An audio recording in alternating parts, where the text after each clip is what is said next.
നമസ്കാരം മലയാളി വാർത്തയുടെ പ്രിയപ്പെട്ട പ്രേക്ഷകരെ, പ്രധാനമന്ത്രി നരേന്ദ്രമോദിയുടെ വീട്ടിലേക്ക് വീണ്ടും പ്രതിഷേധം. ഇത്തവണ E20 പെട്രോളിനെതിരായുള്ള പ്രതിഷേധമാണ് അദ്ദേഹത്തിന്റെ വീട്ടിലേക്ക് മാർച്ച് നടത്താൻ കാരണമായത്. ആം ആദ്മി പാർട്ടിയാണ് പ്രതിഷേധവുമായി പ്രധാനമന്ത്രിയുടെ വീട്ടിലേക്ക് ഇരച്ചെത്തിയത്. അരവിന്ദ് കെജ്രിവാളിന്റെ നേതൃത്വത്തിൽ 100ഓളം പേർ പ്രധാനമന്ത്രി നരേന്ദ്രമോദിയുടെ വസതിയിലേക്ക് മാർച്ച് നടത്തി.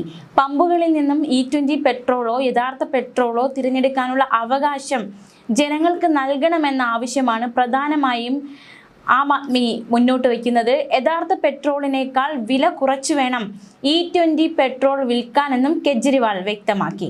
ഉച്ചയ്ക്ക് 12 മണിക്ക് AAP ഓഫീസിൽ നിന്ന് പ്രതിഷേധ മാർച്ച് ആരംഭിച്ചു. 100ഓളം വോളണ്ടിയർമാരാണ് പ്രതിഷേധത്തിന്റെ ഭാഗമായത്. വിവിധ സ്ഥലങ്ങളിൽ നിന്നായി ശേഖരിച്ച 2 ലക്ഷത്തോളം ഒപ്പുകൾ പ്രധാനമന്ത്രിക്ക് നൽകുകയായിരുന്നു സംഘത്തിന്റെ ലക്ഷ്യം. പ്രതിഷേധത്തിന് പോലീസ് അനുവാദം നൽകിയിരുന്നില്ല എങ്കിലും അവർ പ്രതിഷേധം നടത്തി. കെജ്രിവാൾ അടക്കമുള്ളവരെ കസ്റ്റഡിയിലെടുത്ത് നീക്കം ചെയ്യാനുള്ള സന്നാഹത്തോടെ പോലീസും എത്തിയിരുന്നു. E20 പെട്രോളിനെതിരെ Delhi taxi and tourist transporters and tour operators association ഇന്ന് പാർലമെന്റ് മാർച്ചും പ്രഖ്യാപിച്ചിരുന്നു. അതും അവർ സംഘടിപ്പിക്കുകയുണ്ടായി. E20 ഇന്ധന ലഭ്യത നിർബന്ധമാക്കുന്ന കേന്ദ്ര സർക്കാർ നയത്തിനെതിരെയാണ് ആം ആദ്മി അക്ഷരാർത്ഥത്തിൽ പ്രതിഷേധവുമായി രംഗത്ത് വന്നത്.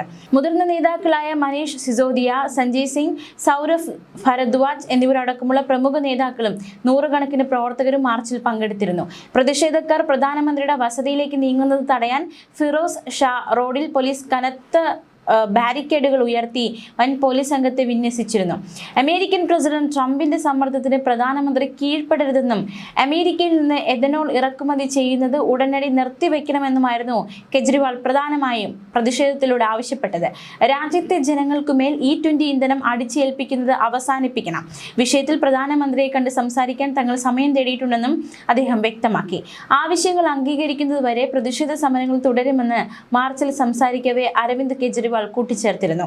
എഥനോൾ എന്തുകൊണ്ടാണ് നല്ലതല്ലെന്ന് പറയുന്നതെന്നും ആളുകൾക്ക് എങ്ങനെ അത് ദോഷം ചെയ്യുമെന്നും പ്രധാനമന്ത്രിക്ക് മുമ്പിൽ വിശദീകരിക്കുകയായിരുന്നു പ്രതിഷേധക്കാരുടെ പ്രധാന ലക്ഷ്യം.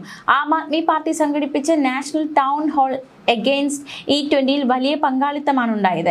ഏകദേശം 7 ലക്ഷത്തോളം പേർ ഓൺലൈനായി പങ്കെടുത്തെന്നും അദ്ദേഹം അവകാശപ്പെട്ടു. അനധികൃതമായി ആളുകൾ കൂട്ടം കൂടുന്നത് തടയാൻ സുരക്ഷാ നടപടികൾ സ്വീകരിക്കുമെന്നും പോലീസ് വ്യക്തമാക്കിയിരുന്നു. ഇതിനോട് സംബന്ധിച്ച് കൂടുതൽ ചർച്ചകൾ വേണമെന്ന് ആവശ്യപ്പെട്ട് താൻ നിവേദനം സമർപ്പിച്ചിരുന്നുവെന്നും അരവിന്ദ് കെജ്രിവാൾ നേരത്തെ അവകാശപ്പെട്ടിരുന്നു. ന്യൂസ് ഡെസ്ക് മലയാളി വാർത്ത.